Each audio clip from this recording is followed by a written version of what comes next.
Diascofoot, le miroir du football de la diaspora congolaise.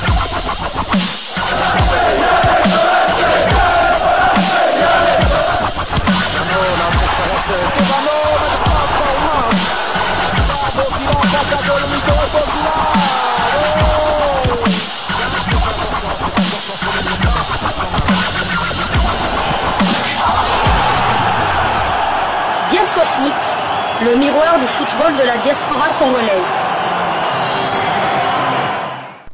Vous êtes sur Diascofoot, le miroir du football de la diaspora congolaise. Diascofoot vous dit bonjour, tout le plaisir est pour nous de vous retrouver, mais surtout de savoir que vous êtes nombreux en train de suivre votre chaîne YouTube dédiée uniquement aux footballeurs de la diaspora congolaise. C'est l'heure de partager avec vous quelques news que nous avons pu récolter pour vous, des news concernant certains de nos internationaux ou des binationaux qui se sont illustrés dans leurs clubs respectifs. Et cela dans le cadre de cette première livraison sportive de ce mercredi 18 septembre 2024. Une livraison qui nous conduit du côté de la France. En France, nous allons dans la cité phocéenne du côté de Marseille. Vous l'avez compris, nous allons parler une fois de plus du demi-dieu congolais, l'âme du boulot palais et boulot, le capitaine de léopard de la RDC, malgré Banco, qui était revenu dans la tanière lors de la dernière trêve internationale et qui a disputé les 180 minutes des deux matchs des léopards pour le compte des deux premières journées des éliminatoires de la CAN Maroc 2025, comme pour contredire tout ce que les dirigeants de l'Olympique de Marseille préparaient contre lui. Et justement, ce énième épisode provoqué encore par les dirigeants marseillais, parce qu'il faut le rappeler, Chancel Mbemba reste le dernier joueur du loft et qui donne le tournis à ses dirigeants marseillais, et ces derniers en tout cas continuent à user de beaucoup de stratagèmes pour le mettre au plus mal. Et le dernier épisode nous est relaté par le média français BFM RMC Sport qui dans un article titre un nouveau conflit oppose l'OM à Chancel Mbemba, mise à pied par le club. Je vais vous lire cet article bien évidemment. Mise à pied par l'Olympique de Marseille, Chancel Mbemba ne s'est pas présenté à 2 rendez-vous médicaux. Un nouveau conflit parmi tant d'autres ces derniers mois entre le défenseur et l'OM. C'est le dernier grain de sable d'une longue série de conflits entre l'OM et Chancel Mbemba. Le défenseur congolais ne s'est pas présenté à 2 rendez-vous médicaux, dont une IRM du genou que lui avait programmé l'OM comme expliqué par l'équipe. Le club l'a donc convoqué à un entretien préalable à une sanction et possiblement à un licenciement. Le clan Mbemba soupçonne d'ailleurs l'OM d'avoir volontairement voulu créer cette situation en demandant aux joueurs de se soustraire à des examens médicaux alors qu'il dit se sentir bien. Le défenseur a en effet participé à 2 matchs avec la République démocratique du Congo pendant la trêve et s'était présenté ensuite à son retour à une séance de l'équipe Pro 2, mélange de jeunes et de professionnels, dans laquelle il était destiné à s'entraîner puisque Roberto De Zerbi ne veut pas de lui. Depuis ses refus de partir cet été, l'OM lui avait signifié qu'il ne porterait jamais plus le maillot olympien. Une fin d'histoire d'amour rocambolesque entre les deux parties qui tient uniquement sur un fil depuis plusieurs mois. Situation tendue avec Longoria. L'épisode de l'altercation entre Ali Zara, considéré comme le bras droit de Mehdi Benatia, est le dernier d'une liste qui commence à s'allonger. Au début de l'année, alors que Pablo Longoria s'était rendu en Côte d'Ivoire pendant la Coupe d'Afrique des Nations, Chancel Mbemba avait refusé de s'entretenir avec le président phocéen, expliquant qu'il n'avait pas été prévenu de sa venue. Le joueur de 30 ans a également eu des tensions multiples avec le staff médical, Mbemba étant très réticent à être pris en main par la cellule médicale de l'OM, ce qui a créé beaucoup de crispation en fin de saison dernière depuis sa blessure au genou en mars contre le PSG.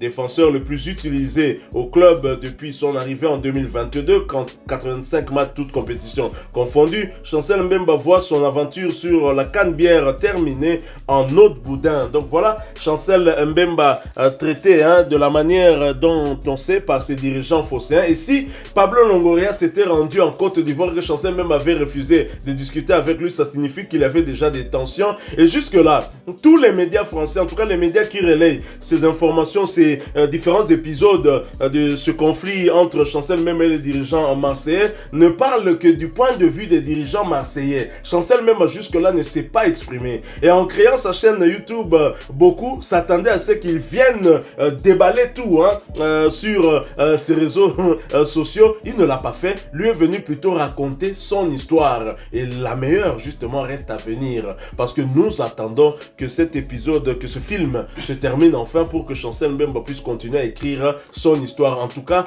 dans la tanière, son histoire continue sans trop de problèmes. Et ce que je ne comprends pas, comment à l'OM on peut chercher à déclarer un joueur blessé alors que ce joueur venait de jouer avec sa sélection les démarrages des éliminatoires de la plus grande compétition sur le continent. Et il a joué ces 2 matchs dans leur intégralité. Et Anguille sous roche, c'est tout à fait normal que Chancel Mbemba n'ait pas confiance en ce staff médical qui est certainement commandé par cet Espagnol Pablo Longoria. C'est une mafia qui ne porte pas son nom. Longoria et les dirigeants de l'Olympique de Marseille ont tout fait pour vendre Chancel Mbemba. Ils pensaient vraiment que Chancel Mbemba allait partir dans n'importe quelle condition lors du mercato. Donc, mais ils n'ont pas pensé à l'après-car. La loi française est claire. Le flop n'a plus lieu d'être jusqu'à la fin du mercato. Les joueurs doivent reprendre avec l'équipe première. Maintenant, ça dépend du bon vouloir de l'entraîneur. Et l'entraîneur, c'est lui qui décide, c'est lui le patron qui décide qui tel joueur va jouer ou tel autre va pas jouer. Mais tous les joueurs doivent s'entraîner de la même manière. Longoria, sachant aussi que Chancel Mbemba avait un problème, il a trouvé un stratagème voulant faire croire que Chancel Mbemba refuse de se faire opérer. Mais comment un joueur, vous avez même déclaré qu'il pleuve ou qu'il neige, il ne portera plus le maillot de l'Olympique de Marseille. Mais voilà, souci, un genou. D'où vient ce souci? Vous avez le souci de son de la genou, santé de Chancel. de la santé de Chancel. Vous voulez même le mettre mise à pied, une mise à pied, parce que il ne veut pas se faire soigner par les dirigeants de l'Olympique de Marseille. Il y a Anguille sous roche. Il y a Anguille tout à fait. Il y a Anguille sous roche parce que c'est pas normal. Vouloir même faire une deuxième mise à pied, peut-être un licenciement. Je ne pense pas qu'ils iront jusqu'au licenciement parce que pour licencier quelqu'un, il faudrait qu'il y ait une faute grave. Quelle est la faute grave de Chancel même alors que son contrat stipule bien qu'il peut se faire soigner où il veut. Le contrat le stipule. Maintenant vous allez le mettre mise à pied par rapport à quoi? S'il ne veut pas faire une IRM à Marseille, il peut aller faire ça. Il est de son bon droit. Il peut même faire ça ici à HJ. Il y a 2 semaines. Il peut venir ici à HJ. Ah ben oui. Il n'y a même pas 2 semaines. Il a joué avec l'équipe nationale. Il a joué 2 rencontres en l'espace de 3 jours. Il a tenu les 90 minutes. On n'a pas vu qu'il avait un problème physique. 2 matchs, il a joué à la Chancel. 2 clean sheets, la défense congolaise n'a pas encaissé avec le capitaine sur le terrain. L'un des meilleurs défenseurs lors de ces 2 premières journées, si pas le meilleur défenseur congolais. Tout à fait. Chancel Mbemba. Cela nous a surpris. D'ailleurs, moi, j'étais le premier à ne pas être d'accord avec sa convocation dans la tanière et surtout pas avec sa titularisation, mais il nous a tous mis d'accord. Tout à fait. Donc, on sait qui veut noyer son chien l'accuse de rage. Mais voilà ce qu'il a qu'à rage. Donc, Azana malaria, Azana sida. Donc il faut qu'à donc c'est malheureux à dire mais bon que voulez-vous parce que comme c'est là Chancel, que ce soit le camp Longoria ou bien le camp Chancel, personne ne veut céder. Donc Chancel même de toute façon la loi est pour lui, donc il devrait retrouver les entraînements avec l'Olympique de Marseille, quitte à Longoria le joueur à Boukayazo qui sait, comme ça il ira à l'infirmerie, mais tant que il se sent apte, il se sent apte à jouer ou bien à s'entraîner, laissez-le s'entraîner. Tout à fait, c'est ça. Et bien évidemment, les Congolais sont nombreux à réagir, mais il y a une réaction qui m'a tiqué, qui m'a fait plaisir. En tout cas, la conclusion de cette information, c'est une page probablement d'un confrère, certainement, Massano Info, qui a partagé une publication. C'est la conclusion que j'ai aimée, mais je vais quand même vous lire toute la publication. Une rupture vient d'être consommée entre Chancel Mbemba et l'Olympique de Marseille. Le capitaine congolais est à nouveau sanctionné par le club avec une mise à l'écart des pelouses du centre d'entraînement Robert Louis Dreyfus ainsi que les pelouses de l'équipe réserve où il sera également plus accepté. Donc là, il y a très clairement une volonté de saper en tout cas cette condition physique de Chancel Mbemba en mettant même en danger, en remettant en question sa participation avec les Léopards de la RDC. Voilà pourquoi moi je pense que au niveau de la Fédération Congolaise de Football Association et du ministère des Sports, on devait hausser le ton par rapport à ce club-là. Parce que Chancel Mbemba ne soit pas utilisé par Robert Deserbi, nous sommes tout à fait d'accord. Il est libre d'utiliser quel joueur il veut, mais respecter la loi, Chancel Mbemba doit s'entraîner. Il n'a pas de problème de genou et je crois que la Fédération Congolaise peut aussi avoir son mot à dire. Et si bien évidemment Chancel Mbemba choisit la voie judiciaire, je pense qu'il sera appuyé par le docteur de l'équipe nationale, hein, les médecins, ce staff médical de Léopards de la RDC qui pourront confirmer que son genou est en forme et son genou va très très bien. Et après tout, s'il dit qu'il se sent bien, c'est quoi votre problème? Alors la conclusion de cette publication c'est celle-ci, hein, c'est ce que j'ai aimé.